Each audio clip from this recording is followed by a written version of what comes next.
ഓം ശ്രീ സായിരാം. ഭഗവാന്റെ പാതാരവിന്ദങ്ങളിൽ സാഷ്ടാംഗം നമസ്കരിച്ചുകൊണ്ട് എല്ലാവർക്കും അന്തർശൗചയജ്ഞത്തിന്റെ 269 ഭാഗത്തിലേക്ക് സ്വാഗതം. ഇന്ന് നമുക്ക് വേണ്ടി ഹോസ്റ്റ് ചെയ്യുന്നത് ശ്രീ ശിവപ്രസാദ് കാസർഗോഡാണ്. കോർഡിനേറ്റ് ചെയ്യുന്നത് ഞാൻ തന്നെയാണ്. നമുക്ക് വേണ്ടി വായിക്കുന്നതും അനുഭവം പങ്കുവയ്ക്കുന്നതും ശ്രീമതി ജയലക്ഷ്മി കോഴിക്കോട് നിന്നാണ്. ജയലക്ഷ്മി, ഞാൻ സായി ഗായത്രി പറഞ്ഞു കഴിയുമ്പോൾ വീഡിയോ ഓൺ ചെയ്ത് വായിച്ചു തുടങ്ങിക്കോളൂ കേട്ടോ. ഒരു 12 മിനിറ്റ് വായിക്കാം, ഒരു 15 മിനിറ്റ് വരെ അനുഭവങ്ങൾ പറയാം. പിന്നെ ഭഗവാന്റെ ഒരു ക്ലിപ്പ് വരും, അത് കഴിഞ്ഞിട്ടൊരു ഭജന പാടണം. സായിരാം, അത്രയേ ഉള്ളൂ. സായിരാം. ഓ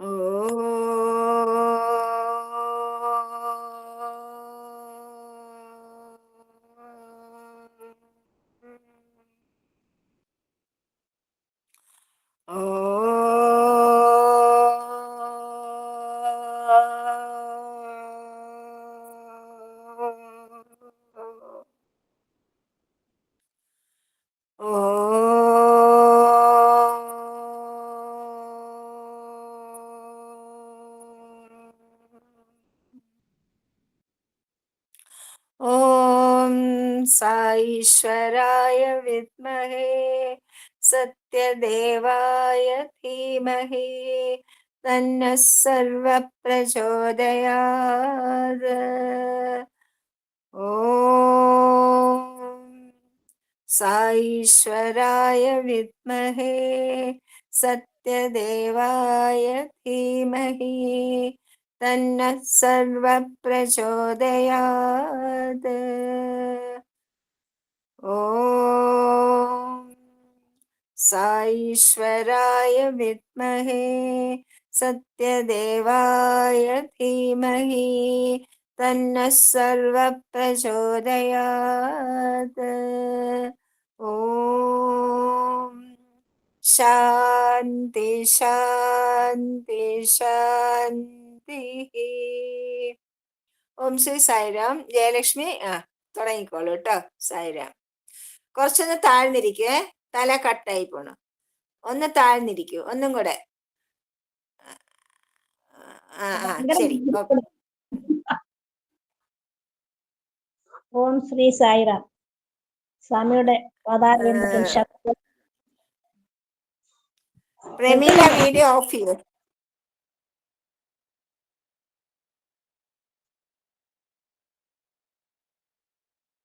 ഓം ശ്രീ സായിറാം. സ്വാമിയുടെ പാതാരവിന്ദത്തിൽ ശതകോടി പ്രണാമങ്ങൾ. വായിച്ചോട്ടെ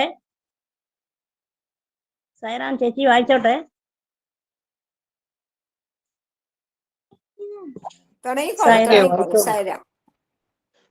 സ്വാമി എപ്പോഴും പറയാറില്ലേ, ആദ്യം നീ ഈശ്വര കൃപ നേടുക, പിന്നീടെല്ലാം സ്വയമേ സ്വാധീനമാകും. കൃപ കടാക്ഷം നേടിയാലേ ഈശ്വര സാക്ഷാത്കാരം ലഭിക്കൂ എന്ന് ഗുരുജനങ്ങൾ പറയാറുണ്ട്. കൃപ ചോദിച്ചു വാങ്ങാവുന്നതല്ല, നമ്മുടെ ആധ്യാത്മിക വളർച്ചയിൽ സ്വയമേ വന്നു ചേരുന്നതാണ്. അത് ഗുരുവിൽ നിന്ന് നമ്മിലേക്ക് ഒഴുകുന്നതാണ്. വൈക്കുട്ടികളുള്ള വാത്സല്യത്താൽ പശു പാൽ ചുരത്തുന്നത് പോലെ സേവനങ്ങൾക്കും സൽക്കർമ്മങ്ങൾക്കും നമുക്ക് ഭഗവാൻ തരുന്ന അവസരങ്ങൾ ഈ കൃപയുടെ ടോക്കണാണ്. ആ ടോക്കൺ നന്നായി ചിലവഴിച്ചാൽ കുറച്ചുകൂടി ലഭിക്കും. അതുകൊണ്ട് വീണ്ടും മുന്നേറ്റം. അപ്പോൾ ഭഗവാൻ വീണ്ടും നൽകും. എത്ര നന്നായി അവസരങ്ങൾ ഉപയോഗിക്കുന്നു, അതിനനുസരിച്ച് കൃപാവർഷം തുടരും. പിന്നീട് നാം കൃപാസാഗരത്തിൽ തന്നെയാവും. പക്ഷേ കൃപയുടെ മനോദണ്ഡം നമുക്ക് അറിയാനും കഴിയില്ല, എന്നാൽ അർഹിക്കുന്നത് കിട്ടാതിരിക്കുകയുമില്ല. ഒരിക്കൽ ഒരാൾക്ക് രാവിലെ പാദ നമസ്കാരം കിട്ടി. വൈകുന്നേരം ഭഗവാൻ സമയം വന്നപ്പോൾ അദ്ദേഹം വീണ്ടും പാദ നമസ്കാരത്തിന് മുതിർന്നു. സ്വാമി ചോദിച്ചു, രാവിലെ കിട്ടിയത് നിനക്ക് ദഹിച്ചുവോ? കേശേട്ട ഏറെ കഴിച്ചാൽ അത് ശരീരത്തിന് പിടിക്കാതെ ഒഴിഞ്ഞു പോകുമെന്ന് ആയുർവേദം പറയുന്നു. ദഹിക്കാവുന്നത്രേ കഴിക്കാവൂ എന്ന് സാരം. ഇവിടെ ദഹിക്കാവുന്നത്ര ഭഗവാൻ നൽകും എന്നതാണ് സാരമായ സത്യം. കാരണം നമ്മുടെ ഇഷ്ടങ്ങളോ സ്തുതികളോ ഭഗവാൻ ശ്രദ്ധിക്കുന്നില്ല. സ്വാമി അരുളുന്നു, ചിലപ്പോൾ നീ എന്നെ സ്തുതിക്കുന്നു, അത് കേട്ട് ഞാൻ പുളകാൻ കൊള്ളാറില്ല. ചിലപ്പോൾ നീ എന്നെ കുറ്റപ്പെടുത്തുന്നു, അത് കേട്ട് ഞാൻ പിടയ്ക്കാറുമില്ല. ഇതെല്ലാം നിന്റെ മനസ്സിന്റെ 2 ഭാവങ്ങളാണെന്ന് എനിക്കറിയാം. അതിനാൽ ഞാൻ നിന്നെ മാത്രമേ ശ്രദ്ധിക്കുന്നുള്ളൂ. അടുത്തിടെയായ ഒരു ഭക്തൻ രസകരമായി പറയുകയുണ്ടായി, സ്വാമി, ജഗദീശനാണുള്ളതിൽ ഏറ്റവും വലിയ ഇപ്പോഴത്തെ ദർശന സമ്പ്രദായമാണ്. അതായത് വന്നെങ്കിൽ വന്നു, വേണമെങ്കിൽ കാണുക, ആര് കാത്തിരുന്നാലും കാത്തിരുന്നില്ലെങ്കിലും പിഴച്ചാലും മുഖം വീർപ്പിച്ചാലും ഭഗവാന് ബാധിക്കുന്നില്ല. പതിനായിരക്കണക്കിന് ജനങ്ങൾ അതിരാവിലെ മുതൽ കാത്തിരുന്നിട്ടും ദർശനം കൊടുക്കാൻ പോലും വരാതിരിക്കാനുള്ള ആ കരുത്തുണ്ടല്ലോ, അത് ഈശ്വരന് മാത്രമേ പ്രദർശിപ്പിക്കാനാവൂ. അനുനായികളെ കഷ്ടപ്പെടുത്തുമെന്നും ഭയന്ന് ഗുരുക്കന്മാർ എപ്പോഴും ഉള്ളപ്പോഴാണ് അതിന്റെ അർത്ഥം വ്യക്തി മനസ്സിലാക്കേണ്ടത്. ദർശനത്തിന് വന്നിരിക്കുന്നവർ ചില പണ്ഡിതന്മാരുണ്ട്, ഉന്നതന്മാരുണ്ട്, പൗരന്മാരുണ്ട്, ലോകത്തിലെ പരിചകൻ തന്നെ അവിടെ ഉണ്ട്. സ്വാമി വരുമെന്ന് ഉറപ്പില്ലാതെ കാണുമെന്ന് ഉറപ്പില്ലാതെ ഭക്തന്മാർ കാത്തിരിക്കുന്നു. രാവിലെ കണ്ടില്ലെങ്കിൽ വൈകുന്നേരം വരും, കാത്തിരിക്കും. വൈകുന്നേരം കണ്ടില്ലെങ്കിൽ പിറ്റേ ദിവസം കാത്തിരിക്കുന്നു. ശ്രീകൃഷ്ണൻ ഇങ്ങനെ ഗോപികളുടെ കാത്തിരിക്കുന്നു. അവർ കൃഷ്ണനോട് സങ്കടം കൊണ്ട് പേറ്റു. പക്ഷെ അതെല്ലാം കേട്ട് നന്ദനന്ദൻ അരുളി, നിങ്ങൾക്ക് എന്നെ എന്ത് വേണമെങ്കിലും വിളിച്ചോളൂ. പക്ഷെ ഞാൻ ക്രൂരനാണെന്ന് മാത്രം പറയരുത്. ഞാൻ പറഞ്ഞു നിന്നത് നിങ്ങളുടെ മനസ്സിൽ വ്യാകുലത ഉണ്ടാകാൻ എന്ന് മാത്രം സ്മരിക്കാനും അങ്ങനെ എന്നെ നിങ്ങൾക്ക് തന്നെ നൽകാനുമാണ് ആ ദാമ്പരയുഗത്തിലെ നാടകം. ഇത് മറ്റൊരു പ്രശാന്തി നിലയത്തിലെ അരങ്ങേറ്റമാണെന്ന് മാത്രം. പ്രശാന്തി നിലയത്തിലെ ആദ്യകാല ശേഷാദ്രി എന്നൊരു മഹാഭക്തൻ സ്വാമിയുടെ കാര്യങ്ങൾ ആലോചിക്കാനായി പത്തിയിലെത്തി. ഭഗവാൻ സാധാരണ അദ്ദേഹത്തെ കാണുമ്പോൾ പുഞ്ചിരിക്കാറുണ്ട്, സംസാരിക്കാറുണ്ട്. പക്ഷേ അന്ന് അതുണ്ടായില്ല. ശേഷാദ്രി വലിയ വിഷമത്തിലായി. വൈകുന്നേരം ഭജന കഴിഞ്ഞ് ഭഗവാൻ മടങ്ങി. സ്വാമിയോട് ചോദിച്ചു. അനുവാദം വാങ്ങാനുള്ള കാര്യങ്ങളെല്ലാം 1-2 എന്ന ക്രമത്തിൽ എഴുതി പോക്കറ്റിൽ ഇട്ടിട്ടുണ്ട്. 8 മണിയായി. ശേഷാദ്രി പ്രശാന്തി നിലയത്തിന്റെ മുന്നിൽ കൂടിയിരിക്കുന്ന മണൽ ഭാരത്തിൽ ഇരുന്ന് സങ്കടപ്പെട്ടു. തന്റെ ആഗ്രഹം സാധിക്കില്ല എന്ന് തോന്നിയപ്പോൾ ദുഃഖം കോപമായി. കരുണയില്ലാത്ത സ്വാമി കയ്യിൽ മണൽ വാരി ഞെരിച്ചുകൊണ്ട് ശേഷാദ്രി പറഞ്ഞുപോയി. താമസിയാതെ ഒരു സേവാദൾ അവിടെ വന്നു. സ്വാമി വിളിക്കുന്നു എന്ന് അറിയിച്ചു. ശേഷാദ്രി ഓടുകയായിരുന്നു. ഭഗവാൻ വസതിക്ക് മുന്നിൽ കാത്തു നിൽക്കുന്ന ശേഷാദ്രിയുടെ നേരെ അഭയാസ്തമയത്തിൽ സ്വാമി സംസാരിക്കാൻ തുടങ്ങി. അദ്ദേഹത്തിന്റെ പോക്കറ്റിൽ എഴുതിയിട്ടുള്ള ചോദ്യങ്ങൾക്ക് ഉത്തരം ക്രമത്തിൽ തന്നെ സ്വാമി പറഞ്ഞു. കരുണയില്ലാത്ത സ്വാമിയോട് കാരുണ്യമോർത്ത് ശേഷാദ്രി വിരുമ്പി. സായി മാതാവെ, തൃക്കലത്തിൽ ശേഷാദ്രിയുടെ വലത് കരം കവർന്നു. പിന്നീട് അമ്മ കൊച്ചു കുഞ്ഞിനെ പരിചാരിക്കും പോലെ അദ്ദേഹത്തിന്റെ കൈത്തലത്തിലെ പൊടിമണൽ തട്ടിക്കൊണ്ട് മൃദുലമായ വാത്സല്യം പറഞ്ഞു. എന്നെ എത്ര വേണമെങ്കിലും നീ ശകാരിച്ചുകൊള്ളൂ. ഞാനല്ലാതെ ആരാ നിന്റെ ശകാരം ശാന്തമായി കേൾക്കുക, സഹിക്കുക? പക്ഷേ സ്വാമി എന്നെ ഉപേക്ഷിക്കരുത്. ഭഗവത്പ്രേമം നിറഞ്ഞ ശേഷാദ്രിയുടെ മനോനില എന്തെന്ന് ഊഹിക്കാമായിരുന്നു. എന്ന് ഈശ്വര അളക്കാനോ തൂക്കാനോ പോകരുത്. അത് അനന്തം വ്യാജം അനുഭവം. ഭഗവാന്റെ ഹൃദയസ്പർശിതമായ ഒരു സംഭവം വിവരിക്കുന്നത് ഇങ്ങനെ. ഒരു കൃഷിക്കാരന്റെ മകൾ അവൾ പച്ചക്കറി ശേഖരിക്കാൻ വയലിലേക്ക് പോകുന്ന സമയം തലയിൽ കൊട്ട. വിജനമായ വയൽ വരമ്പിലൂടെ അവൾ സ്വയം മറന്ന് ആനന്ദത്തോടെ ഉറക്കെ പാടി. ധീരസമേരേ യമുനാ തീരെ വാസന്തി വനമേ വനമാലി.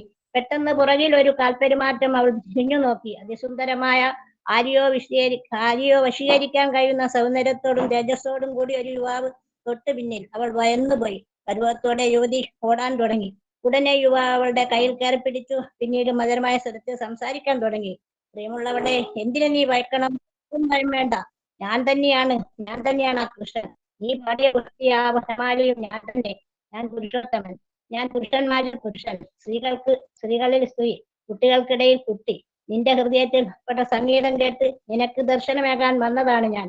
അങ്ങനെ ആ യുവതി അനുഗ്രഹീതനായി. ആരിൽ എപ്പോൾ എങ്ങനെ ഈശ്വരകൃപ ഉണ്ടാകുമെന്ന് നമുക്കറിയില്ല. സ്വാമി ഒരു കാര്യം നമുക്ക് ഉറപ്പ് തരുന്നുണ്ട്. നീ ഭക്തിപൂർവ്വം വിളിച്ചാൽ ഞാൻ കേൾക്കാത്ത വിധം നിന്റെ തൊട്ട് സമീപം തന്നെ ഞാനുണ്ടാവും. ശ്രീമദ് ഭഗവത്തിൽ നിങ്ങളും പാടുന്നതും ഇനി അടുക്കുവാൻ കഴിയാത്ത അടുത്തതാണ് ഹൃദയനായ ഭഗവാൻ നിലകൊള്ളുന്നത്. ജയദേവിയുടെ ഗീതാ ഗോവിന്ദനെ കുറിച്ചും കേൾക്കുന്നവരില്ലേ? ജയദേവന് ശ്രീകൃഷ്ണൻ ചൊരിഞ്ഞു കൃപയെ കുറിച്ച് ഭഗവാൻ ബാബ പറയുന്നത് ശ്രദ്ധിക്കൂ.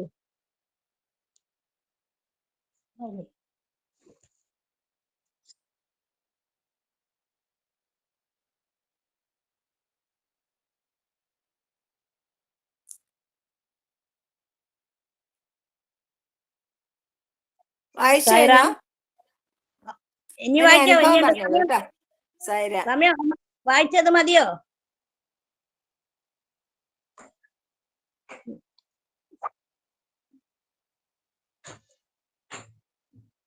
സായിറാം. ഓം ശ്രീ സായിറാം. ശതകോടി പ്രണാമം സ്വാമിയുടെ പാതാരവിന്ദത്തിൽ. ഞാൻ എന്റെ വളരെ ചെറുപ്പത്തിൽ തന്നെ ഞാൻ സ്വാമിയെ പറ്റി കേട്ടിരിക്കുന്നു. എന്റെ അച്ഛൻ ഒരു വലിയ സായി ഭക്തനായിരുന്നു. എന്ത് കാര്യവും സ്വാമിയോട് പോയി ചോദിക്കുമായിരുന്നു. എന്റെ മൂത്ത ചേച്ചി 16 വയസ്സുള്ളപ്പോൾ ഒരു കല്യാണം വന്നു. നല്ലൊരു ഫാമിലി ആയിരുന്നു. ജോലി റെയിൽവേയിലായിരുന്നു. അച്ഛന് ജാതകത്തിലെല്ലാം വളരെ വിശ്വാസമായിരുന്നു. പയ്യനും ചേച്ചിയും തമ്മിൽ 16 വയസ്സോളം വ്യത്യാസം ഉണ്ടായിരുന്നു. അച്ഛൻ അതുകൊണ്ട് വളരെ വിഷമായിരുന്നു ആ കല്യാണം നടത്താൻ. പക്ഷെ അച്ഛൻ പെട്ടെന്ന് പിന്നെ പെട്ടെന്ന് തന്നെ പുട്ടവർത്തിക്ക് പോയി സ്വാമിയെ കണ്ടു. സ്വാമി അപ്പോൾ തന്നെ ചോദിച്ചു പോലും, മകൾക്ക് മംഗല്യം വന്നിട്ടുണ്ടില്ലേ? സ്വാമി പറഞ്ഞു പോലും, ഈ മംഗല്യം തന്നെ നടത്താൻ. അപ്പോൾ അച്ഛൻ പറഞ്ഞത്രേ, വളരെയധികം വയസ്സ് വ്യത്യാസമുള്ളതുകൊണ്ട് അച്ഛനെന്തോ ഒരു വിഷമം പറഞ്ഞപ്പോൾ സ്വാമി പറഞ്ഞല്ലേ, അതിലൊന്നും വിഷമിക്കണ്ട, ഈ മംഗല്യം തന്നെ നടത്തണം. അങ്ങനെയാണ് ആദ്യം തന്നെ എന്റെ മൂത്ത ചേച്ചി, അന്ന് ഞാന് 4-5 പഠിക്കുന്ന സമയം, അത്രയും ചെറുപ്പാ. ആ സമയത്ത് സ്വാമിയോട് ചോദിച്ചിട്ടാണ് എന്റെ മൂത്ത ചേച്ചിയുടെ കല്യാണം നടത്തിയത്. എന്തുണ്ടെങ്കിലും ഭഗവാന്റെ അടുത്ത് പോയി ചോദിക്കും. ഭഗവാൻ എന്തോ ഒരു വല്ലാത്തൊരു അടുപ്പായിരുന്നു അച്ഛൻ പണ്ട് മുതലേ. ഞങ്ങളുടെ വീട്ടിലൊരു എന്നും ഭജനയും, സന്ധ്യാസമയത്ത് 6 മണിയായാലും വീട്ടിൽ ആര് വന്നാലും പുറത്തേക്ക് വരാനൊന്നും സമ്മതിക്കില്ല. എപ്പോഴും നല്ലപോലെ എല്ലാവരും ഒന്നിച്ചിരുന്ന് നാമം ജപിക്കണോ, അങ്ങനെയൊക്കെ ഒരു വളരെ ചിട്ടയുള്ള ഒരു ഇതായിരുന്നു അച്ഛന്. അതുകൊണ്ട് ആ കല്യാണം തന്നെ നടത്തി. ഒരു പ്രശ്നം ഉണ്ടായിട്ടില്ല. ചേച്ചിക്ക് ഒരു പ്രശ്നവും വന്നിട്ടില്ല. ചേച്ചിക്ക് 2 കുട്ടികളാണ്. 2 പേരും നല്ല സ്ഥിതിയിലാണ്. ചേച്ചിയുടെ ഹസ്ബൻഡ് മരിച്ചിട്ട് ഇപ്പൊ ഒരു കൊല്ലാന്നേ ഉള്ളൂ. എന്റെ ഹസ്ബൻഡ് പോയിട്ട് 4 കൊല്ലായി. അപ്പൊ സ്വാമിയോട് ചോദിച്ചിട്ട് അച്ഛൻ എന്തും ചെയ്യുമായിരുന്നു. അത്രയും സ്വാമി എന്ന് പറഞ്ഞാൽ ഭയങ്കര വിശ്വാസമായിരുന്നു. ഭജനയൊക്കെ പണ്ട് മുതലേ ഞങ്ങളുടെ വീട്ടിൽ നടത്താറുണ്ടായിരുന്നു. പിന്നെ എന്റെ കല്യാണം നടന്നത് 1976-ലാണ്. ഇവിടെ എന്നെ കല്യാണം കഴിച്ച് കൊണ്ടുവരുന്ന സമയത്ത് ഈ വീട്ടിൽ ആർക്കും വലിയ വിശ്വാസമൊന്നും, എന്റെ ഹസ്ബൻഡിന്റെ വീട്ടിലാർക്കും സ്വാമിയെ പറ്റി ഒന്നും അറിയില്ലായിരുന്നു. അച്ഛൻ എനിക്ക് അന്ന് വരുമ്പോ തന്നെ സ്വാമിയുടെ ഒരു ഫോട്ടോ പെട്ടിയിൽ വെച്ച് തന്നിരുന്നു. അപ്പൊ ഇവിടെ വന്നിട്ട് എല്ലാരും പറഞ്ഞ്, അവിടെ വരുമ്പോ ഒരാളുടെ ഫോട്ടോ കൊണ്ടാ വന്നതെന്ന് പറഞ്ഞു. അച്ഛൻ പറഞ്ഞു, ഈ ദിവസം രാവിലെ കുളിച്ച് സ്വാമിയെ തൊഴണം, പിന്നെ എന്ന് പറയും. അപ്പൊ ഞാനത് കൊണ്ടുവന്നിട്ട് ഇവിടെ, എന്റെ നാടൊരു നാട്ടിൻ പുറമാണ് നിൽക്കുക. കോഴിക്കോട് ഡിസ്ട്രിക്ട് ആണെങ്കിൽ കൂടി കരിമല സമിതി നാട്ടോ അത്. പക്ഷെ കരിമല കുറച്ചൊരു ഉള്ളോട്ടുള്ള സ്ഥലമായതുകൊണ്ട് അങ്ങനെ ഇതിനെ പറ്റിയൊന്നും യാതൊന്നും അറിയില്ല അവർക്ക്. അപ്പൊ സ്വാമീന്റെ ഫോട്ടോ കണ്ടിട്ട് ഇതാരാ ഇത്ര വലിയ തലയുള്ള ഒരാളെന്നൊക്കെ ഇവിടെ നിന്ന് എല്ലാവരും ചോദിച്ചൊക്കെ ഇപ്പോഴും എനിക്കിങ്ങനെ ഭയങ്കര ഓർമ്മയാതൊക്കെ. അപ്പൊ ഞാനതൊന്നും ഭഗവാനെ തൊഴുകയും ഭഗവാനെ കുറിച്ച് തൊഴുമ്പോ ഒക്കെ എല്ലാരും ചോദിക്കും, ഇതാരാന്ന്, ഇതൊരു മനുഷ്യനല്ലേ എന്നൊക്കെ ചോദിക്കുകയായിരുന്നു. അങ്ങനെ അച്ഛൻ തന്നത് കൊണ്ട് ഞാനത് വീട്ടിൽ കൊണ്ടുവന്ന് വെച്ച് അച്ഛൻ അതിൽ എന്ന് എന്നോട് നാമം ജപിക്കാനൊക്കെ പറഞ്ഞു. അതൊക്കെ അതേപോലെ തന്നെ ചെയ്തുകൊണ്ടിരുന്നു ഞാൻ. അങ്ങനെ എന്നിട്ടും എന്റെ ഹസ്ബൻഡ് ഓർക്കൊന്നും അങ്ങനെ വലിയ വിശ്വാസമില്ലായിരുന്നു. പിന്നെയാണ് എനിക്ക് മോളുണ്ടായത് ശേഷം മോൾക്ക് സായി ഗീത എന്ന് പേരുണ്ടെന്ന് പറഞ്ഞു. ഒരു മോളുണ്ടായ ശേഷം 76-ൽ എന്റെ കല്യാണം കഴിഞ്ഞ് മോളുണ്ടായ ശേഷം പറഞ്ഞു. അപ്പം അതൊന്നും ഇവിടെ ആർക്കും എത്ര ഇതായില്ല. ആ സായി ഗീത, എല്ലാത്തിനും ഒരു സായി എന്നൊക്കെ പറഞ്ഞ് ഒന്നത്ര വലിയൊരു ഇതാക്കിയില്ല നമുക്കത്. ഞാൻ കുറെ പറഞ്ഞു നോക്കി. പക്ഷെ വീട്ടിൽ വരുമ്പോ അത് അവരുടെ ഇഷ്ടത്തിനല്ലേ, അങ്ങനെ അവളെ പേര് അതെടുത്തില്ല. അതുകൊണ്ട് ഒരു വല്ലാത്ത വിഷമം അന്ന് അങ്ങനെ ഉണ്ടായി. എന്നാലും അച്ഛൻ പറയും, അത് സാരമല്ല, എന്റെ സായി ഗീതയാന്ന് മോള് എന്ന് പറയാൻ എനിക്ക് മോളുണ്ടായപ്പോഴും. പിന്നെ എനിക്ക് 7 വയസ്സൊക്കെ ആയാണ് എന്നോട് ഹസ്ബൻഡിന് വിശ്വാസം വന്നത്. എങ്ങനെയാ വെച്ചാൽ പിന്നെ ആയപ്പോ പിന്നെ മോൻ എന്നോട് പറഞ്ഞു, അങ്ങനെയാ വെച്ചാൽ സ്വാമി എനിക്കൊരു മോനെ തന്നാല് ഞാൻ സ്വാമീനെ വിശ്വസിച്ചു തന്നെ, എന്നാലേ ഞാൻ ഇത് സ്വാമിയാണെന്ന് ഞാൻ വിശ്വസിക്കുന്നു. ഇവക്ക് 7 വയസ്സൊക്കെ ആയതിനു ശേഷമാണ് പിന്നെ ഞാൻ ഉണ്ടായത്. അങ്ങനെ അച്ഛനാന്നപ്പം എന്റെ അച്ഛൻ പിന്നെ ഗോളിയോ റൈൻസിലും വർക്ക് ചെയ്തിരുന്നു. അപ്പൊ കൂത്തുപറമ്പിലൊരു സ്ഥലത്ത് ആയിരുന്നു താമസമൊക്കെ. അപ്പൊ അവിടെ ഒരു ദിവസം ഇതേപോലെ ശുദ്ധിയുടെ വിഭൂതി എന്നും എനിക്ക് അച്ഛൻ, അന്നൊക്കെ ഇങ്ങനെ പോസ്റ്ററായിട്ട് ശുദ്ധിയുടെ വിഭൂതി ഇങ്ങനെ വരുമായിരുന്നല്ലോ. അച്ഛൻ എനിക്ക് ശുദ്ധിയുടെ വിഭൂതി ഇങ്ങനെ അയച്ചു തരുമായിരുന്നു. എന്നോട് പറയും, രാവിലെ എണീച്ച് കുളിച്ച് ഇത് കഴിച്ചിട്ടേ, ഇത് വായിലിട്ടിട്ടേ വേറെ ഒന്നും കഴിക്കാവുന്നത്. പക്ഷെ ഞാനതൊക്കെ ചെയ്യും. പക്ഷെ ഇവിടെയൊന്നും അത് ആരും ഇപ്പം വിശ്വാസമൊന്നുമില്ല. ആരും കാണാതെയൊക്കെയാണ് ഞാനതൊക്കെ ചെയ്യുക. അപ്പൊ എല്ലാരും പറയും എന്തോ ഒരു പൊതിയെടുത്ത് വായിലൊന്നും ഇടരുത്, ഇങ്ങനെ സമയത്ത് അതൊക്കെ വളരെ ദോഷാന്നൊക്കെ പറയായിരുന്നു ഇവരെ പെങ്ങന്മാരൊക്കെ എന്നോട്. പക്ഷെ ഞാനതൊന്നും കേട്ടിട്ടുണ്ടായിരുന്നില്ല. അങ്ങനെ പിന്നെ എനിക്ക് അങ്ങനെയാണ് എന്റെ മോനുണ്ടായത്. ഇപ്പൊ എന്റെ മൂത്തേച്ചിക്ക് 2 പെൺകുട്ടികളാണ്. അതുകൊണ്ട് ഞങ്ങളും 5 പെൺകുട്ടികൾ. അപ്പൊ എല്ലാവർക്കും പെൺകുട്ടികളെ ഉണ്ടാവും എന്നുള്ളൊരു ഇതിലായിരുന്നു. അപ്പൊ ഇവനെ പ്രസവിക്കാൻ ഞങ്ങൾക്ക് പേരാമ്പ്രയാണ് എന്റെ വീട്. പക്ഷെ അവിടെ ഹോസ്പിറ്റലിൽ പോയ സമയത്ത് ഇവനെ പ്രസവിച്ച സമയത്ത് തന്നെ എന്റെ മൂത്ത ചേച്ചിയാണ് കൂടെ വന്നത്. അപ്പൊ ചേച്ചി ഇവരെങ്ങനെ ആദ്യമേ പറഞ്ഞോണ്ട് ചേച്ചിയൊക്കെ ആദ്യമേ പറയാം, എന്നാ എനിക്ക് സായി ഉണ്ടാവുമെന്ന് നോക്കണം. എനിക്ക് സായി എന്ന് അച്ഛൻ അന്നേ ഇവന്റെ പേര് പറഞ്ഞത്. അന്നേ എന്നോട് പറഞ്ഞ എന്തായാലും ഇവന്റെ പേര് സായി എന്ന് മാത്രമേ ഇടൂ. അങ്ങനെ ഇവനെ പ്രസവിച്ച സമയത്ത് തന്നെ എന്റെ മൂത്ത ചേച്ചി ഹോസ്പിറ്റലിൽ ഉറക്കെ വിളിച്ചറിഞ്ഞു, ഇതാ ജേക്ക് സായി ഉണ്ടായിരുന്നു നോക്കും. ഹോസ്പിറ്റലിന് ഡോക്ടർമാരും ചോദിച്ചു സായി ഉണ്ടാവുന്നു, ഇത്തപ്പ പേരും കണ്ടോന്ന് വെച്ചു. അപ്പൊ പറഞ്ഞു അച്ഛൻ ഇങ്ങനെ ഇട്ട പേരാണ്. അങ്ങനെ അച്ഛൻ അങ്ങനെയുള്ള ഒരു വിശ്വാസമായതുകൊണ്ട് അന്നതിന് ശേഷമാണ് എന്റെ ഹസ്ബൻഡിന് ഇതിലൊക്കെ വിശ്വാസം വന്നത്. പിന്നെ എന്റെ മോളെ കല്യാണം കഴിഞ്ഞതിന് ശേഷമാണ് പിന്നെ ഞാൻ പുട്ടവർത്തി പോയി. പക്ഷേ മോൻ അതിന്റെ മുന്നേ ഡ്യൂട്ടിക്കൊക്കെ പോകുമായിരുന്നു. മുഹമ്മദ് സ്വാമിയുടെ അടുത്ത സിംഹാസനത്തിന്റെ അടുത്ത് അവിടെയായിരുന്നു അവൻ അധികം ഡ്യൂട്ടി കിട്ടാറ്. അവൻ കരിമല സമിതിയില് കരിമല സമിതി ഇത് ലക്ഷ്മൺ സാറിനൊക്കെ അറിയാം. ഒരു നല്ലൊരു സമിതിയായിരുന്നു ഞങ്ങളെ സമിതി. അവിടെ യൂത്ത് കുറെ കുട്ടികളുണ്ടായിരുന്നു. ആ കൂട്ടത്തിൽ എന്റെ മോനൊക്കെ ഉണ്ടാകുമായിരുന്നു. അവനാദ്യമേ അങ്ങനെ പോവുമായിരുന്നു. ഡ്യൂട്ടിക്കൊക്കെ പോകുമ്പോ അവനെ ആദ്യം തന്നെ പോയത്. ഞാനിങ്ങനെ ഭജനയ്ക്കൊക്കെ പോകുന്നല്ലാണ്ട് അന്നൊന്നും അങ്ങനെ ഇതിനെ പറ്റിയൊന്നും എനിക്കും വലിയതൊന്നും അറിഞ്ഞൂടാലോ. ഭജനയ്ക്ക് പോകും, ഭജന കഴിഞ്ഞ് വരും എന്നല്ലാണ്ട് ദൂരെയൊന്നും പോകാനൊന്നും സമ്മതിക്കില്ലായിരുന്നു മൂപ്പര്. അങ്ങനെ അത് കഴിഞ്ഞ് ഇവനെ പോകുമ്പോക്കെ എനിക്കിങ്ങനെ ഭയങ്കര ഇഷ്ടമായിരുന്നു പുട്ടുപർത്തിയിൽ പോവാൻ. എന്നോട് പറഞ്ഞ് എന്തായാലും മോളെ കല്യാണം കഴിഞ്ഞാൽ പിന്നെ തൊട്ട് എനക്ക് ഡ്യൂട്ടിക്ക് പോവാൻ നിന്നെ ഞാൻ സമ്മതിക്കുന്നത്. അങ്ങനെ അവളെ കല്യാണം 98 അവളെ കല്യാണം കഴിഞ്ഞു. അപ്പൊ ആ സമയത്ത് അവളെ കല്യാണം പെട്ടെന്ന് കഴിഞ്ഞിട്ടുണ്ട്. അങ്ങനെ അവൾ ഡിഗ്രി കഴിയുമ്പോഴേക്ക് തന്നെ കല്യാണം കഴിഞ്ഞു. കഴിഞ്ഞതിന് ശേഷം പിന്നെ എനിക്ക് ഭയങ്കര ഇഷ്ടമാണ് ഭജന. എനിക്ക് ഭയങ്കര ഇഷ്ടമുള്ള ഒരു കാര്യമാണ്. സമിതിയിലൊക്കെ ഭജന പാടാനൊക്കെ ഭയങ്കര എന്തോ ഒരു സ്വാമിയുടെ ഭജനയിൽ ഇരുന്നാൽ എനിക്ക് എന്തോ ഒരു വല്ലാത്തൊരു അനുഭൂതിയാണ് കിട്ടാറ്. അങ്ങനെ അവൻ പോകുമ്പോഴൊക്കെ എനിക്കും പോകാൻ ഇഷ്ടം. പക്ഷെ മോളെ കല്യാണം കഴിഞ്ഞാൽ മാത്രമേ വിടൂ എന്നുള്ളതിൽ അത് വേഗം കഴിഞ്ഞതിന് ശേഷം പിന്നെ ആഗസ്റ്റിൽ തന്നെ ഞാനും ഇവിടുന്ന് ഒരു ബസ് പോകുന്നുണ്ടായിരുന്നു കരിമലയിൽ നിന്ന്. അപ്പൊ അന്ന് ഞാനും എന്റെ ഹസ്ബൻഡും മോനും കൂടെ പുട്ടവർത്തിയിൽ പോയി. അവിടെ ചെന്നപ്പോ എനിക്കൊന്നും അറിഞ്ഞൂടാ. അന്ന് പുട്ടവർത്തിയെ പറ്റി അതൊന്നും എനിക്ക് അറിഞ്ഞൂടാ. എങ്ങനെയാ ഇതിലൂടെ അപ്പൊ ഞാൻ വിചാരിച്ചു സാധാരണ നമ്മൾ അമ്പലത്തിൽ പോയിട്ട് ഒന്നിച്ച് പോകൂലേ, അങ്ങനെയൊക്കെയാ പോവാന്നൊക്കെ ഉള്ള ധാരണ എനിക്ക്. പക്ഷെ അവിടെ ചെന്നപ്പോഴാണല്ലോ അറിയുന്നത് 2 ലൈനിലാണ് ഭാഗത്തൂടി പോണേ എങ്ങോട്ട് പോകുന്ന ഒന്നും എനിക്ക് ഒരു ഇതുമില്ല. പക്ഷെ അങ്ങനെ അവിടെ ചെന്നപ്പോ ഗംഗച്ചേച്ചിനെ എനിക്ക് ആദ്യം അറിയാലോ, കോഴിക്കോട്ടുള്ള ഗംഗച്ചേച്ചി എന്നോട് പറഞ്ഞ് ഈ സൈഡിൽ കൂടി ഇങ്ങനെ ഭാഗത്തൂടി പോകണമെന്നൊക്കെ പറഞ്ഞ് അങ്ങനെ ലേഡീസിന്റെ സൈഡിൽ കൂടിയൊക്കെ പോയി. അങ്ങനെ മോനും ഹസ്ബൻഡും വേറെ 2 അല്ല പിന്നെ അതിലൊക്കെ മനസ്സിലാകുന്നത്. അന്നപ്പോ അവിടെ എത്തിയ ശേഷം പിന്നെ ജെൻസിന്റെ ഭാഗത്തേക്ക് സ്വാമി നടന്നു പോയിട്ട് അന്ന് എന്റെ ഹസ്ബൻഡ് ഒരു കത്തെഴുതി വെച്ചിരുന്നു. തന്നെ കത്തെഴുതി വെച്ചിരുന്നത്. ഇവന്റെ ശേഷം ഭയങ്കര വിശ്വാസമായിരുന്നു സ്വാമീന. എപ്പോഴും സ്വാമീനെ തൊഴാനും പിന്നെ ഭക്ഷണം എടുക്കാനും ഒക്കത്തിനും എന്തോ ഒരു വലിയ ഞാനിങ്ങനെ ആദ്യം പറഞ്ഞു പോയല്ലോ എന്നുള്ളൊരു വല്ലാത്തൊരു ഇതായിരുന്നു നോക്കുന്നത്. അങ്ങനെ സ്വാമി അടുത്ത് വന്ന് കത്ത് വാങ്ങിയിരുന്നു. ഞാനിതൊന്നും അറിയാം, ഞാൻ ഈ സൈഡിലായിരുന്നു, ഞാനിതൊന്നും അറിയുന്നില്ല. പക്ഷെ ഞങ്ങളെ ഭാഗത്ത് ഞാനൊക്കെ വന്നിരുന്നതിന്റെ ഞാനൊരു 4ാമത്തെ ലൈനിലെങ്ങാനാണ് ഉള്ളത്. ലൈനിലിരിക്കുന്ന സ്വാമി അതിലൂടെ പോയി എന്നല്ലാണ്ട് എനിക്കിത് അങ്ങനെയൊന്നും ആരാന്നൊന്നും അറിയില്ല. ഒരാളിങ്ങനെ പോകുന്നല്ലാണ്ട് അത്ര ഒരു ഇതൊന്നും വന്നിട്ടില്ലല്ലോ. അങ്ങനെ ആണ് ആദ്യം തന്നെ ഞാൻ പുട്ടവർത്തി പോയത്. പിന്നെ തൊട്ട് 98 തൊട്ട് ഞാൻ സ്ഥിരമായിട്ട് ഡ്യൂട്ടിക്ക് പോകാറുണ്ട്. ഡ്യൂട്ടിക്കും പോയിരുന്നു. പിന്നെ ആദ്യത്തെ ഡ്യൂട്ടി എനിക്ക് അവിടെ ജനറൽ ഹോസ്പിറ്റലായിരുന്നു ആദ്യത്തെ ഡ്യൂട്ടി എനിക്ക് കിട്ടിയത്. പിന്നെ ഒരു ജനുവരിയിലാണത്. പിന്നത്തെ ഡ്യൂട്ടി ജൂലൈ പോകുമ്പോൾ ഞാൻ വിചാരിച്ച അവിടെ തന്നെ ഡ്യൂട്ടിന്ന്. പക്ഷെ പിന്നെ എനിക്ക് എന്റെ ഡ്യൂട്ടി വിളിച്ചപ്പോ ആ സമയത്ത് തന്നെ എന്നോട് മന്ദിരത്തിലെ ഡ്യൂട്ടിയിൽ ആരോ വന്ന് പറഞ്ഞു, ജയലക്ഷ്മിയുടെ പേര് മന്ദിരത്തിലുണ്ടല്ലോ, ഹോസ്പിറ്റലും ഉണ്ട് മന്ദിരത്തിലും ഉണ്ട്. മന്ദിരത്തിൽ നിന്ന് വിളിച്ചപ്പോൾ പിന്നെ ഗംഗച്ചേച്ചിയാണ് അന്ന് പറഞ്ഞത്. അങ്ങനെ അന്ന് മുതൽ ഇന്ന് വരെ എനിക്ക് സ്വാമിയുടെ മന്ദിരത്തിൽ തന്നെ ഡ്യൂട്ടി ഉണ്ടാകാറ്.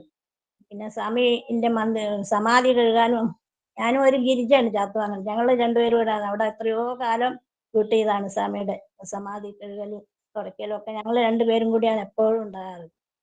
അങ്ങനെ ഇപ്പൊ എപ്പോഴും പിന്നെ ഹസ്ബൻഡ് പിന്നെ കുറച്ച് കഴിഞ്ഞ് കുറെ കാലം കഴിഞ്ഞതിന് ശേഷമാണ് മൂപ്പർക്ക് ചെറിയ സ്ട്രോക്ക് വന്നതിന് ശേഷം അങ്ങനെ ഞാനൊരു 2 കൊല്ലത്തോളം ഞാൻ തീരെ പോവാണ്ടിരുന്നിരുന്നു. എനിക്ക് ഹസ്ബൻഡ് പോയ സമയം പിന്നെ എനിക്ക് ഒന്നിനും തോന്നിയില്ല. ഇനി ഇങ്ങനെയൊക്കെ ആയിട്ട് പെട്ടെന്ന് ഇങ്ങനെ സ്ട്രോക്ക് വന്ന പാടെ തന്നെ പോയത് കൊണ്ട് എനിക്ക് ഭയങ്കര വിഷമായിരുന്നു.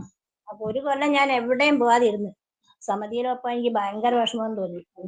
പിന്നെ സമിതിയിൽ നിന്ന് ആരൊക്കെയോ എന്നെ വന്ന് വിളിച്ച് ഇങ്ങനെയായാൽ നിങ്ങൾ വല്ലാണ്ട് ഗംഗച്ചേച്ചി ഇങ്ങനെ പറയും സമിതിയിലുള്ളവരോടൊക്കെ, ജയന ഇങ്ങോട്ട് കൊണ്ടുവരണം, മറ്റിങ്ങനെയായാൽ ജയ വല്ലാണ്ട് തളർന്നു പോകുന്നൊക്കെ പറഞ്ഞു. ഞാൻ പറഞ്ഞു ഞാൻ ഇനി സമിതിയിലേക്ക് ഇങ്ങോട്ടുമില്ല. ഒരു കൊല്ലം ഞാൻ എവിടെയും പോവാതെ വീട്ടിൽ തന്നെ ഇരുന്ന് സ്വാമിയുടെ ബുക്കൊക്കെ ഇവിടെ ബുക്കൊക്കെ വെച്ചായിരുന്നു. സനാസാദിയൊക്കെ പണ്ട് തന്നെ അച്ഛൻ എന്റെ വീട്ടിൽ നിന്ന് ഞാൻ കൊണ്ടുവന്നത് കൂടാണ്ട് പിന്നെ ഇവിടെ വന്നതിന് സനാസാദിയൊക്കെ വരുത്തിയായിരുന്നു. അതൊക്കെ ഇരുന്ന് വായിക്കുക. പക്ഷെ അന്നപ്പോ അതൊന്നും എനിക്ക് വായിക്കാനൊന്നും തോന്നിയില്ല. എന്തേ ഇത്ര പെട്ടെന്ന് എന്റെ ഹസ്ബൻഡ് പോയല്ലോ എന്നുള്ളൊരു വല്ലാത്തൊരു ടെൻഷനായിട്ട് ഒരു കൊല്ലം അങ്ങനെ കഴിഞ്ഞ. പിന്നെ സമിതിയിൽ നിന്ന് എല്ലാരും വന്ന് വിളിച്ച് അങ്ങനെയൊക്കെയാണ് ഞാൻ പിന്നെ സമിതിയിലൊക്കെ പോയി. പിന്നെ അങ്ങനെ അതുകൊണ്ടാണ് എനിക്ക് പിന്നെ മനസ്സിനൊരു സുഖം കിട്ടിയത്. എന്റെ അച്ഛൻ സനാസാരഥിയിൽ എന്റെ അച്ഛൻ സനാസാരഥിയിൽ ഒക്കെ എഴുതിയിട്ടുണ്ടായിരുന്നു സ്വാമിനെ പറ്റിയുള്ള കീർത്തനം. അത് 2 വരി പാടണോ? ഇപ്പോഴല്ല സ്വാമിയുടെ ഒരു ക്ലിപ്പ് ഇടും. അനുഭവം പറഞ്ഞു കഴിഞ്ഞോ? ഇല്ല ഞാൻ പറയാം. അപ്പൊ അച്ഛൻ അങ്ങനെ ഇതിലൊക്കെ എഴുതി സനാസാരഥിയിലൊക്കെ പാട്ട് എഴുതിയിരുന്നു. ശ്രുതി ബാബേൻ്റെതും ഒക്കെ അങ്ങനെയൊക്കെ എഴുതുന്ന ഒരാളായിരുന്നു. ഇങ്ങനെയൊക്കെയാണ് എന്റെ അനുഭവം. പിന്നെ ഒരിക്കലും ഞങ്ങൾ സമിതിയിൽ നിന്ന് ഇതേപോലെ ഞാനും പിന്നെ സമിതിയിലെ ഞങ്ങൾ സമിതി എന്ന സ്ഥലത്തുള്ള അവരെ അമ്മയും ഞാനും കൂടെ ഒരു ദിവസം ഇതേപോലെ സമിതിയിൽ വേറൊരാൾ മരിച്ച വീട്ടിൽ പോവുകയായിരുന്നു. ഞാൻ അവരോട് ഓട്ടോറിക്ഷയിൽ ഞങ്ങളെ സമിതിയിൽ തന്നെയുള്ള ഒരാളുടെ മകന്റെ ഓട്ടോറിക്ഷയായിരുന്നു. അപ്പൊ ഞങ്ങള് പേരാമ്പ്ര എത്തണം. ഞാനും ചേച്ചിയും മാത്രമേ പോകുള്ളൂ. ഞങ്ങൾ രണ്ടാളുടെ പോകും ഓട്ടോറിക്ഷയിൽ. ഞങ്ങള് ഇവിടുന്ന് ബാലുശ്ശേരി കഴിഞ്ഞ് നടുവണ്ണൂര് എത്തുമ്പോഴേക്ക് ആ ഓട്ടോറിക്ഷ മറിഞ്ഞ് തല കീഴായി മറിഞ്ഞ് കിടക്കുന്നു ഓട്ടോറിക്ഷ. ആ പുറത്തുനിന്ന് വരുന്ന ബസ് വിചാരിച്ച് ഞങ്ങൾ ഇതിൽ ആരുമില്ല, ഞങ്ങൾ അതുപോലെ ഓട്ടോറിക്ഷ കിടന്നത്. ഞാനിത് ഇത് താണിങ്ങനെ പോകുന്നതേ ഞാൻ അറിയുന്നു. ഞാൻ അന്നപ്പോ ഒരു വിളി വിളിച്ചിട്ടുണ്ട്. എന്റെ സ്വാമീന്ന് വിളിച്ച മാത്രമേ എനിക്ക് ഓർമ്മയുള്ളൂ. അത്രയും. പക്ഷെ എന്റെ ബാഗിൽ സ്വാമീന്റെ ബുക്കും ഫോട്ടോ ഒക്കെ എപ്പോഴും ഞാൻ എന്റെ ബാഗിലുണ്ടാവും എവിടെ പോകുമ്പോ. ഓട്ടോറിക്ഷ തല കുത്തനെ മറിഞ്ഞു കിടക്കുക. ആ ബസ്സിൽ നിന്ന് എല്ലാരും ഓടി ഇറങ്ങി വന്ന് ഇതിൽ ആരും ഇല്ലാന്ന് അവര് വിചാരിച്ച. പക്ഷെ എന്തോ പറയാനില്ലേ, കണ്ണിനുള്ള പുരിയത്തിന് കൊണ്ടുവന്ന് പറഞ്ഞ പോലെ ഈ പെട്ടെന്ന് എഴുന്നേറ്റപ്പോ എന്റെ പുരിക അതിന്റെ ഇതിനോട് ഏതോ കമ്പിയോട് അങ്ങനെ അടിച്ചിട്ട് അപ്പൊ ചെറിയൊരു 2 മുറി പറ്റിയെന്നല്ലാണ്ട് മറ്റൊന്നും എനിക്ക് ആയില്ല. ചേച്ചിക്ക് പക്ഷെ നെഞ്ഞത്ത് ഉള്ളതുകൊണ്ട് ചെറിയൊരു ഇതുപോലെ വന്നു. പക്ഷെ എന്നാലും ഞങ്ങൾക്ക് 2 പേർക്കും അങ്ങനത്തെ ഒരു വലിയ വിഷമമൊന്നും വരാണ്ട് ഭഗവാൻ ഞങ്ങളെ രക്ഷിച്ചു. പക്ഷെ ആ ബസ്സിലുള്ള ആൾക്കാരൊക്കെ പറയാ നല്ലൊരു മഹാത്ഭുതം ഉണ്ട്, ഇങ്ങനെ മറിഞ്ഞൊരു ഓട്ടോറിക്ഷ നിങ്ങൾക്ക് ഒന്നും പറ്റാണ്ട് നിങ്ങൾ എങ്ങനെ രക്ഷപ്പെട്ടു. അപ്പൊ ഞാൻ എന്നിട്ടും എനിക്ക് ഒന്നിനും വർത്താനം പറയാം. പക്ഷെ വീട്ടിലൊന്നും അറിയില്ല. ഞാൻ അന്നപ്പം പറഞ്ഞ് അതൊക്കെ സ്വാമീന്റെ ഒറ്റൊരു കഴിവാണ്. അവനും ഒരു സായി ഭക്തനായി ഈ ഓട്ടോറിക്ഷ ഓടിച്ച ഡ്രൈവർ. പക്ഷെ അവൻ പാവം ഇരുന്ന് പോയി.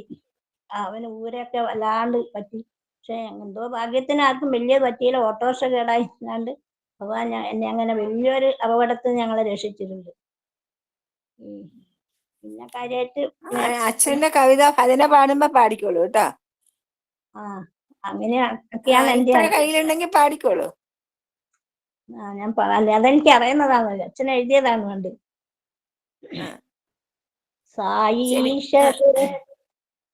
സായീശദേവനെ കാണുമാറാകണം, സായിതൻ വാക്കുകൾ കേൾക്കുമാറാകണം, ആ പാദപത്മങ്ങൾ രക്ഷയ്ക്കായെത്തണം, ആ കരവല്ലഭം കൂടെയുണ്ടാകണം, പാർത്തിയിലെത്തുവാൻ ചിത്തമുറയ്ക്കണം, വിത്തമതിനായി കയ്യിലെത്തിയിടണം, ദർശനഭാഗ്യം നീ തന്നരുളിയിടണം, ദർവം മുഴുവനും തീരുമാറാകണം, സേവനം ചെയ്യുവാൻ ശക്തി നീ നൽകണം, സേവാദളത്തിലിതളാക്കി തീർക്കണം. ആത്മനിവേദന ചെയ്യുമാറാകണം. ആത്മസാക്ഷാത്കാരം കൈവരുത്തിയിടണം. ഉള്ളിലെ പങ്കങ്ങൾ നീ തന്നെ തീർക്കണം. ഉച്ചവെയിൽ പോലെ വെണ്മയുണ്ടാക്കണം. മുൻജന്മ പാപങ്ങളില്ലായ്മ ചെയ്യണം. മോക്ഷത്തിലെത്തണം സായീശ്വര, സായീശ്വര. അതിമനോഹരം കേട്ടോ, അതിമനോഹരമായിട്ടുണ്ട് കവിത. Very nice. Thank you so much.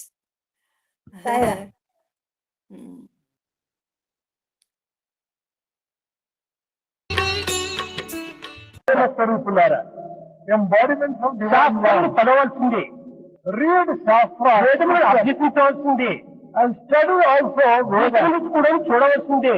It is also serious. కానీ ఇవన్నీ కూడా పారాయణ గ్రంథములుగా మాత్రం మనం పఠించరాదు. But don't read them merely for the sake of reading. ఈనాటి గీతా ప్రచారకులు గాని, గీతా ప్రబోధకులు గాని ఈ సత్యాన్ని గుర్తించుకోలేక, not realising this basic truth, Gita పారాయణ చెయ్యండి చెయ్యండి చెయ్యండి, they go on telling.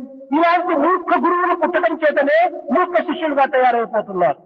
On account of such ignorant gurus, the disciples are also becoming rather. పారాయణ చేస్తూ వచ్చిన ఫలితం ఏమిటి? What is the use of mere parrot like repeating a reading? Laddu, laddu, laddu అని పారాయణ చేస్తే లడ్డు మీ చేతికి వస్తుందా? If you go on chanting the word laddu, laddu, can you get laddu in your heart? ఏదో మెడ్రాస్ పోవాలనుకుని మెడ్రాస్ బస్ లో కూర్చొని మెడ్రాస్ మెడ్రాస్ మెడ్రాస్ అంటే మెడ్రాస్ చేస్తావా? If you want to go to Madras and go on repeating Madras, Madras sitting in one place, అనేక ప్రయాణం చేయాలి. You have to travel. కథలంతా కూడా పారాయణాలు మొదలు పెట్టారు.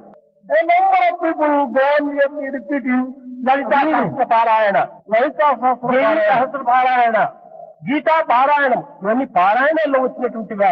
కాదు కాదు.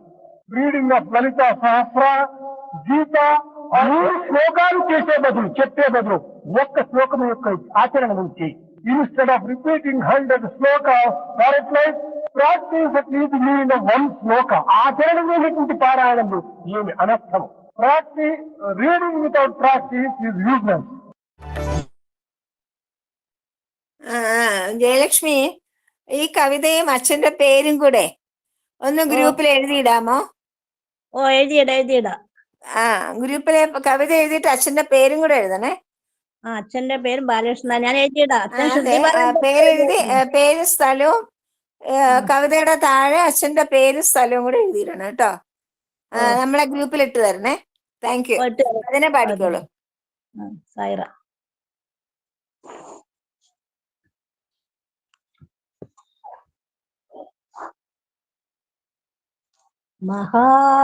മഹാദേവാ മഹേശ്വരാ സായി നാരായണ. മഹാദേവാ മഹേശ്വരാ സായി നാരായണ. നടനാകര ദുഃഖഭഞ്ജന സായി നാരായണ. നടനാകര ദുഃഖഭഞ്ജന സായി നാരായണ. കരുണാകര അഖിലേശ്വര സായി നാരായണ.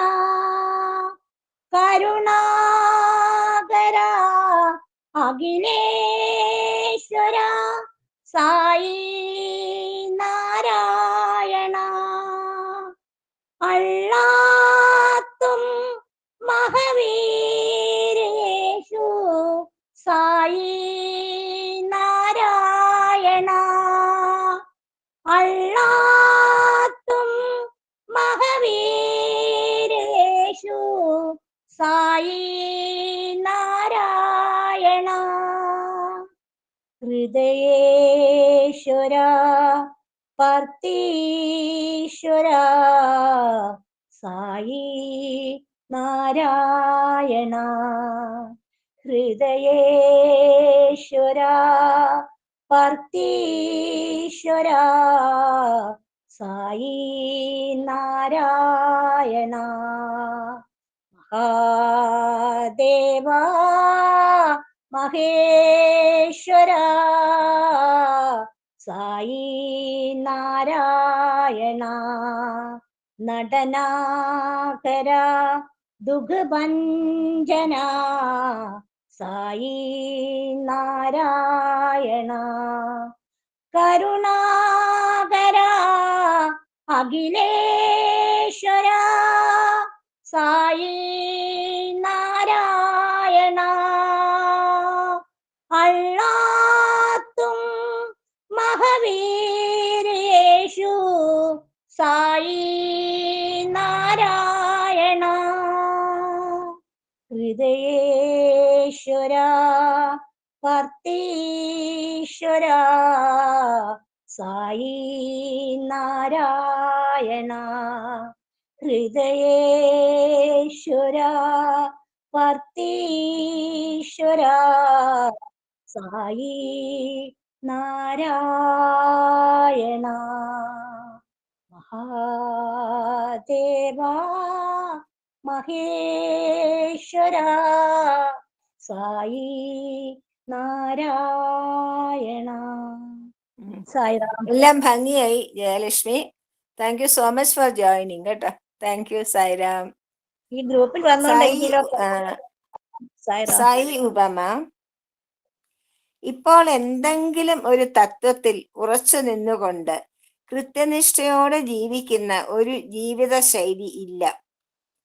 ഇന്ന് വിദ്യാർത്ഥികൾ, ഗൃഹസ്ഥർ, ഗൃഹനായകർ, ഗൃഹനായിക തുടങ്ങിയവരെ കുറിച്ചും ഈ കാര്യം പരമാർത്ഥമാണ്. സൽഗുണങ്ങൾ സ്വഭവനത്തിൽ നിന്ന് വേണം ഉണ്ടാകേണ്ടത്. ഓരോ അംഗവും തൻ്റെ സന്തോഷം മറ്റുള്ളവരുമായി പങ്കുവെക്കണം. ഓരോരുത്തരും മറ്റുള്ളവരെ സഹായിക്കുവാനുള്ള അവസരങ്ങൾ അന്വേഷിക്കണം. ഈ നിലപാടിൽ ഉറച്ചു നിന്നാലേ അത് സ്വഭാവമായി തീരുകയുള്ളൂ. കുരുക്ഷേത്ര ഒരു പാത്രം കമഴ്ത്തി വെച്ച് കൊണ്ട് അതിലെങ്ങനെയാണ് വെള്ളമൊഴിച്ച് നിറയ്ക്കുക? അത് നേരെ വെച്ചാലേ വെള്ളം നിറയ്ക്കാൻ പറ്റൂ. അതുപോലെ നല്ല നിലപാടുകൾ സ്വീകരിക്കുവാൻ തയ്യാറാകണം. ഓരോ പാഠവും കൃത്യതയോടെ പഠിക്കുകയും പരിശ്രമത്തിലൂടെ പരിശീലിക്കുകയും ചെയ്താൽ മാത്രമേ അത് വിജയം നേടിത്തരികയുള്ളൂ. സായിരാം. സമസ്തലോകാ സുഖിനോ ഭവന്തു. സമസ്തലോകാ സുഖിനോ ഭവന്തു. സമസ്തലോകാ സുഖിനോ ഭവന്തു.